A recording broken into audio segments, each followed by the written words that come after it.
जय हिंद student, welcome back to your own channel सत्तर पानी, exclusive channel for ICSE board students. और आपने कहा इन्वायरमेंटल एप्लीकेशन सर मदद कर दीजिए, और मैं हूं आपका गूगल सर फॉर आईसीएसई। आपने कहा और हमने बनाया। ये एक्सक्लूसिव वीडियोस है आपके लिए मेरे सुपरस्टार्स। आपकी ढेर सारी डिमांड आ रही थी कि सर ये वीडियोस कोई नहीं बना रहा है, ये सब्जेक्ट कोई नहीं कवर कर रहा है, और पेड लेसन हो रहे हैं, और आप बना दीजिए सर प्लीज।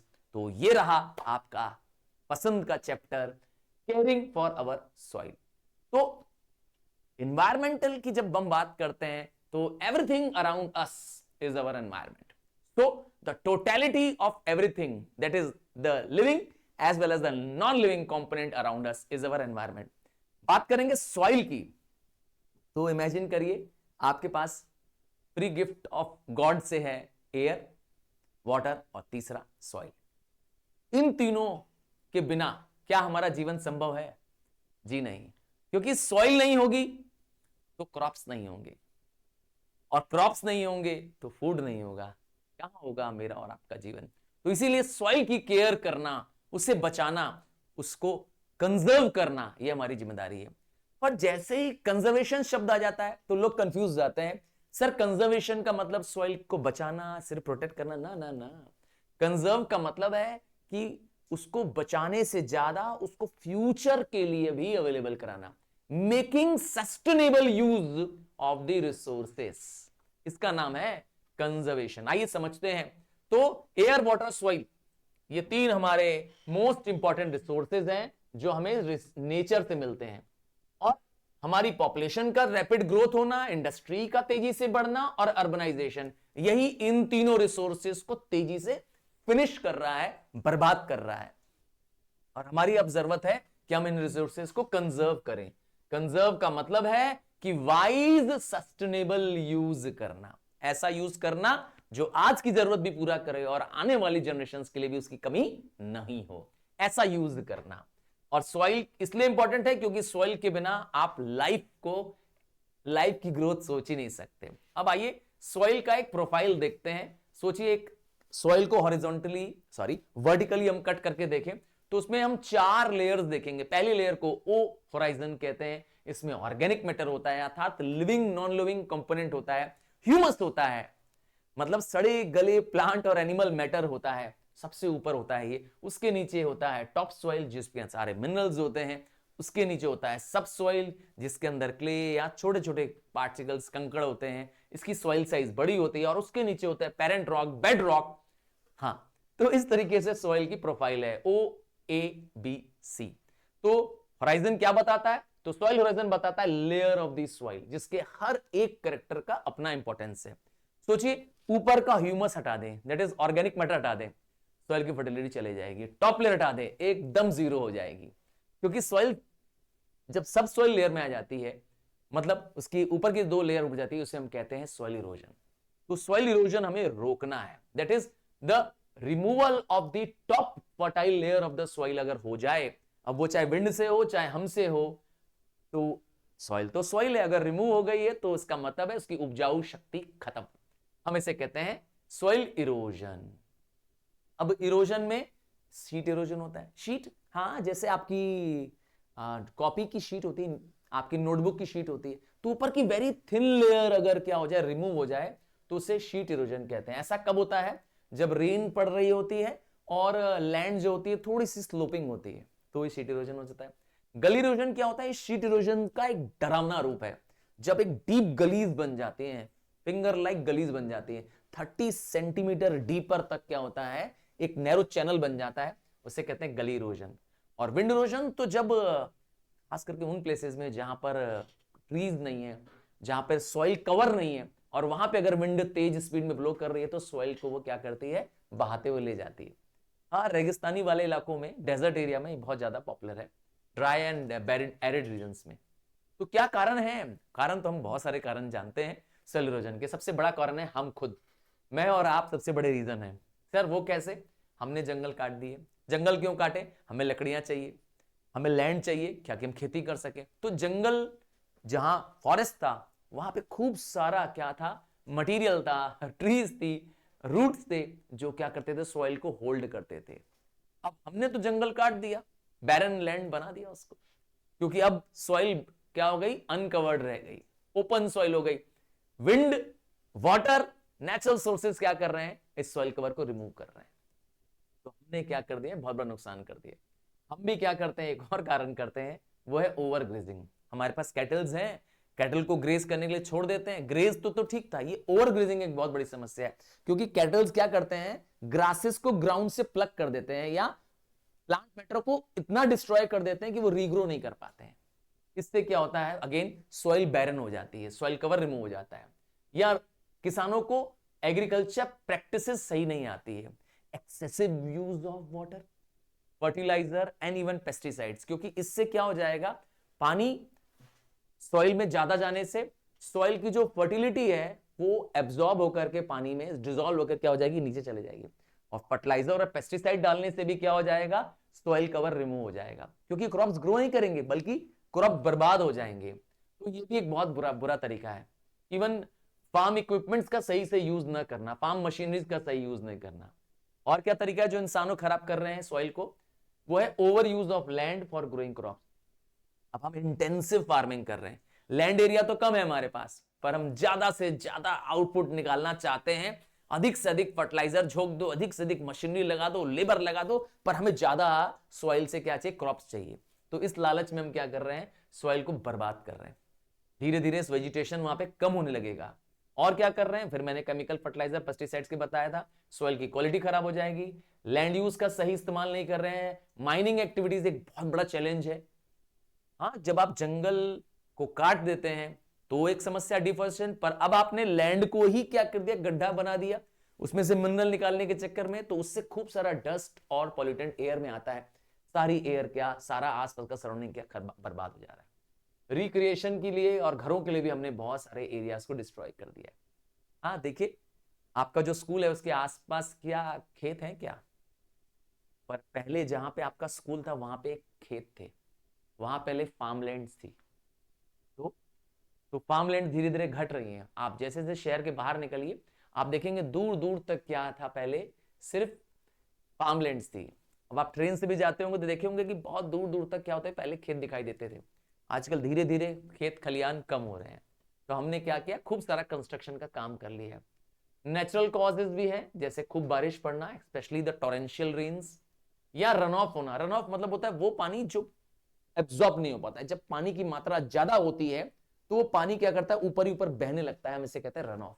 और ये बहता हुआ पानी जो एब्जॉर्ब नहीं हो पा रहा है वो साथ में सॉइल को बहा के ले जाता है। और क्या होता है, गली इरोजन तो आप जानते ही हैं। कई एक्शंस, हाँ कुछ इरोजन समुद्र के किनारे भी होते हैं, क्योंकि जब वेव्स आती हैं वो बहुत प्रेशर में होती हैं, उनके पास बहुत पावर होता है, वो साइड्स की, शोर लाइन की एरिया की सॉइल को क्या करते, रिमूव कर देते। इसीलिए कई बार इसको बोला गया है शोर लाइन इरोजन, क्योंकि समुद्र के किनारे आती है। उसी तरह से जहां पर माउंटेन्स हैं वहां पर स्नो मेल्टिंग की वजह से भी क्या होता है, सॉइल इरोजन हो जाता है। रिवर्स भी करती हैं ऐसा, जब रिवर बैंक से आसपास की सॉइल रिमूव कर देती हैं, या रिवर अपनी डायरेक्शंस चेंज करती हैं, मींडियरिंग करती हैं। फ्लड कॉज भी करता है कई बार रिवर्स, जब हैवी वाटर पड़ता है। हाँ, फ्लडिंग तो आपने बहुत कॉमन सुनी होगी, जब नदियों में बहुत ज्यादा फ्लडिंग आता है तो वो आसपास के फार्मलैंड्स में, आसपास के फील्ड्स में रिवर्स चले जाती हैं और उसकी सारी सॉइल और सारे क्रॉप्स बर्बाद। तो ये सब रीजन है। विंड भी एक कॉज ऑफ इरोजन है। अब आते हैं क्या इफेक्ट होता है सॉइल इरोजन, तो आप समझ गए कैसे हो रहा है। ह्यूमन था जिसको हम एंथ्रोपोजेनिक बोल रहे थे, और दूसरा था नेचुरल रीजन जिसमें मैंने कहा विंड रीजन है और वाटर एक रीजन है। अब आता है कि इफेक्ट क्या पड़ता है। तो सॉइल इरोजन से सॉइल की फर्टिलिटी चली जाएगी, सॉइल की उपजाऊ शक्ति चली जाएगी, सॉइल का टेक्सचर बिगड़ जाएगा, सॉइल में ड्रॉट के कंडीशंस बढ़ने की चांसेस बढ़ जाएगी।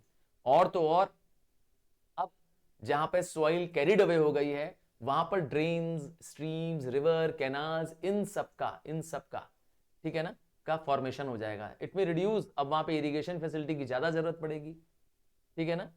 अक्सर क्या होता है, वाटर बॉडीज जहां ज्यादा होती हैं, जहां पे पानी का एक्सेस सप्लाई होता है, वहां पे सिल्टिंग हो जाती है, अर्थात सिल्ट का फॉर्मेशन होना, जिसकी वजह से उपजाऊ शक्ति और खराब हो जाती है, ठीक है। डिपोजिशन ऑफ द सिल्ट वहां पे होता है जहां पर फ्लडिंग होती है, जहां पर पानी बहुत समय तक सॉइल पे होता है, वहां पे सिल्टिंग हो जाती है, अर्थात वहां की अब सॉइल क्या करती है, काम होने लायक नहीं है, स्पेशली जहां फ्लडिंग होती है वहीं पे ऐसा होता है।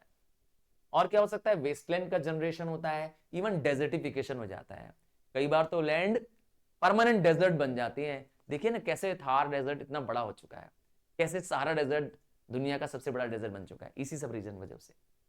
तो सॉइल इरोजन सॉइल पॉल्यूशन का भी कारण बन जाती है। अब इसको बचाना है तो सॉइल मैनेजमेंट, मैनेज करना मतलब एक ऐसा प्रोसेस जिससे हम सॉइल फैक्टर्स को, क्या कीवर्ड है, एडजस्टिंग दी सॉइल फैक्टर्स को ऐसा एडजस्ट करें कि हम मैक्सिमम क्रॉप भी ग्रो कर सके और मेरे सॉइल को उसका नुकसान न सहना पड़े, हमारा कॉस्ट कम आ जाए। दैट मीन्स हमें नुकसान न सहना पड़े, सॉइल इरोजन भी ना हो, हमारी कॉस्ट कम से कम लगे और हमें पास मैक्सिमम क्या हो, क्रॉप जनरेशन हो। इसे कहते हैं क्या, सॉइल मैनेजमेंट करना, मैनेज करना एग्रीकल्चर सॉइल को, ताकि ऑप्टिमम मतलब मैक्सिमम क्रॉप यील्ड हो जाए और at the same time soil की कैपेसिटी टू ग्रो, उसकी फर्टिलिटी खत्म ना हो। This is called as soil management, आजकल नई टेक्निक है।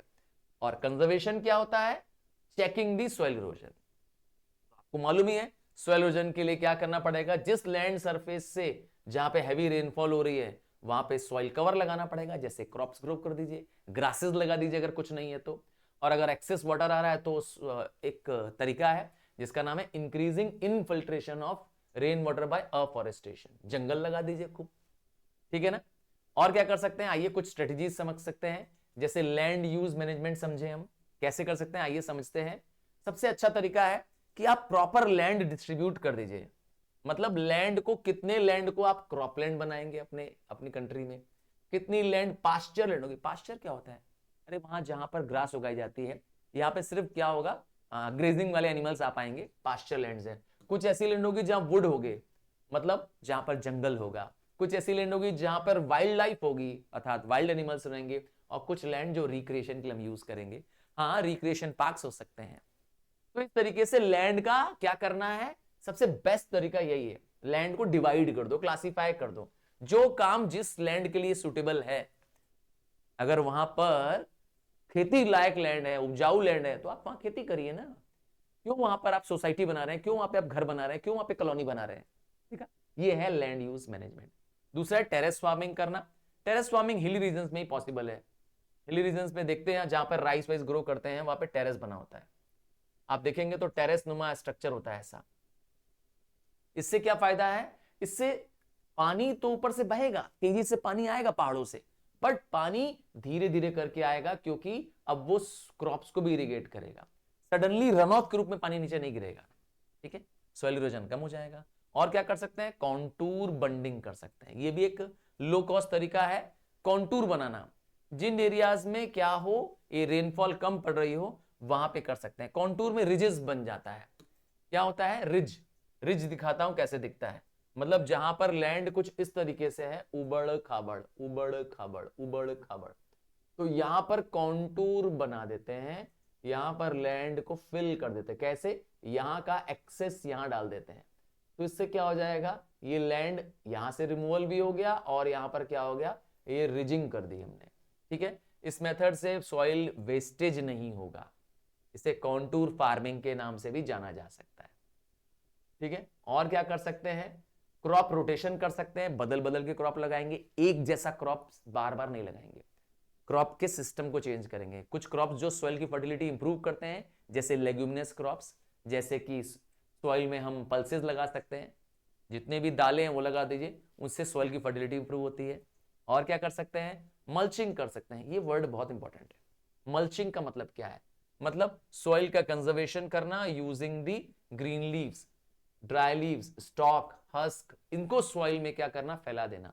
सर इनसे क्या होगा, पत्तियों से क्या होगा, पेड़, पत्तियां, डालियां, डंठियां सूखी, फैलाने से क्या हो जाएगा, सॉइल की उपजाऊ शक्ति बढ़ जाएगी, सॉइल बैरन नहीं रहेगी, सॉइल ओपन नहीं रहेगी, नतीजा एजेंट्स ऑफ इरोजन उसे रोक, उससे क्या हो गया, कंजर्व हो जाएंगे। और क्या कर सकते हैं, बेसिन लिस्टिंग कर सकते हैं, खास करके उन एरिया में जहां पर रिवर बेसिन है, जहां पर पानी का फ्लो ज्यादा है, वहां पर क्या कर दिया जाएगा, बेसिन लिस्टिंग की जाएगी। बेसिन आर डग ताकि पानी क्या हो जाए, एक्सेस वहां पे चले जाए। ट्री ब्रेक्स लगा सकते हैं, जिसे हम कहते हैं शेल्टर ब्रेक लगाना। ये क्या होता है, ये उन एरियाज में होता है जहां बहुत सारे पेड़ होते हैं, सॉरी जहां बहुत ओपन फील्ड्स होती है, जहां बड़ी बड़ी ओपन फील्ड्स होती हैं, देखिए इमेजिन करिए, तो वहां पर विंड के डायरेक्शन में ट्रीज को प्लांट कर देना। विंड जिस डायरेक्शन से ब्लो कर रहा है ना, अब विंड यहां से आ रही है, तो इससे पहले कि विंड इसको नुकसान पहुंचाए, यहां ऊंचे ऊंचे पेड़ लगा देना। अब इससे क्या फायदा होगा सर, पेड़ लगाने से क्या होगा, इससे हम पेड़ को कहते हैं शेल्टर बेल्ट लगाना या ट्री ब्रेक्स लगाना। अब ये विंड जब यहां ब्लो करेगी तो इस ट्रीज, जो बड़े बड़े ट्रीज हैं, इनसे लड़ने से, इनके टकराने से क्या हो जाएगी, रुकने लगेंगी, विंड की स्पीड कम हो जाएगी। तो यहां पर अगर क्रॉप नहीं भी है तो सॉइल का विंड इरोजन नहीं हो पाएगा। समझ गए ना, ये भी टेक्निक है। और क्या कर सकते हैं, चेक डैम्स लगा सकते हैं। चेक डैम्स छोटे छोटे डैम्स होते हैं, अक्सर मड के बने होते हैं, ये पानी के फ्लो को रोकते हैं, ग्रेजिंग को कंट्रोल कर सकते हैं। तो बहुत सारे टेक्निक्स हैं। एक एग्जाम्पल इसमें दिया हुआ है ऑरोविले का। अब ये नाम क्या है एरोविला, ये एक तरह की ड्रीम सिटी है, इसको सिटी ऑफ डॉन कहा गया है, होर की सिटी। देखिए ये एक ड्रीम प्रोजेक्ट था, एक एक्सपेरिमेंटल टाउन था, जो कि तमिलनाडु का एक शहर है, नाम है विल्लुपुरम, है ना, if I am right, Villupuram. ये विल्लुपुरम डिस्ट्रिक्ट तमिलनाडु में है, वहां पे बनाया गया था। और यहां पर एक तरह का शहर बसाया गया। किसने बसाया, मीरा अल्फासा, ठीक है।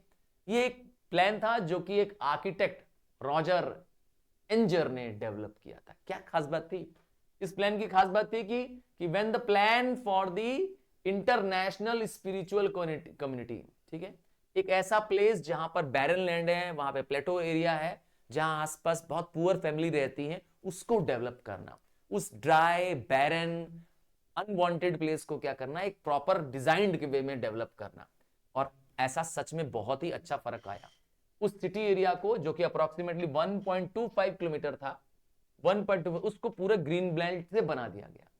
जहां कभी बैरन लैंड हुआ करती थी, वहां पे आज ऑर्गेनिक फार्म्स हैं, वहां पे ऑर्चर्ड्स हैं, मतलब फलों का बगीचा है, वहां डेयरी फार्मिंग हो रही है, वहां पे फॉरेस्ट और वाइल्ड लाइफ डेवलप कर दी गई है, but in a planned way, in a phase wise way. अब वहां पर जो वहां के एनर्जी रिक्वायरमेंट्स है, वो सब रिन्यूएबल एनर्जी है, कोई भी वहां पर पॉल्यूटिंग मटेरियल नहीं है। तो सोचिए स्वर्ग होगा।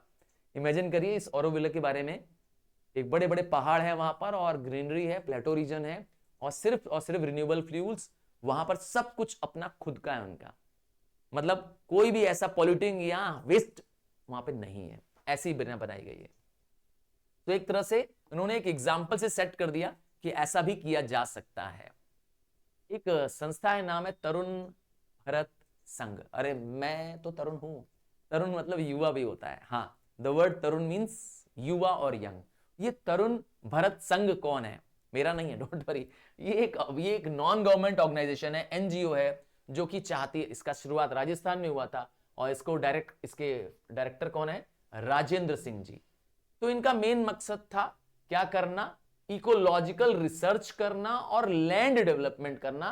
किसके लिए, ताकि clean water to the people मिल सके। इस संस्था का एक स्पेशल पर्पस है, और वो पर्पस क्या है, जोहाद्स बनवाना। अभी सर जोहाद क्या होता है, ये ट्रेडिशनल वाटर हार्वेस्टिंग टेक्निक है, मतलब रेत का टीला बनवाना, जहां पर एक्सेसिव वाटर आ रहा है, रेनफॉल का वाटर को स्लोपिंग लैंड पे इसको बनाना, इसको कहते हैं जोहाद। यहां पे अगर खूब रेनफॉल हो रही है, और इस रेन वाटर को फ्लड में कन्वर्ट करने से रोकने के लिए जोहाद बनाया जाता है। अब ये पानी क्या हो जाएगा, रोक लेगा। ये सैंड का, मड का बना हुआ एक बैरियर है, एक ऑब्स्ट्रक्ट है, इसको कहते हैं जोहाद।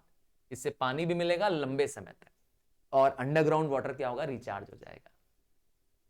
तो ये इनका पर्पस था, सॉइल कंजर्वेशन करना, सॉइल की स्टडी के साथ हेल्प करना, चेक डैम्स बनाना, है ना। इन्होंने एक संस्था बनाई, नाम रखा, क्या नाम है संस्था का, नाम है राष्ट्रीय जल बिरादरी, that is national water community. तो एक आदमी चाहे तो क्या नहीं हो सकता है, और आप और मैं चाहे तो क्या नहीं हो सकता है। So this brings to the end of the chapter, and you said and I've made it, but आपसे रिक्वेस्ट है कि आप अपने सारे फ्रेंड्स को ये लेसन शेयर जरूर करेंगे, क्योंकि आप शेयर करेंगे, मुझे यकीन है कि आपके कमेंट्स, आपके शेयरिंग से मुझ में वो एनर्जी होगी कि मैं आपके लिए और ढेर सारे कंटेंट बनाऊं, क्योंकि आप कहेंगे तो ही आगे बनाऊंगा। मिलते हैं इस सब्जेक्ट में और आगे आपकी पसंद की वीडियोस में। Bye, take care.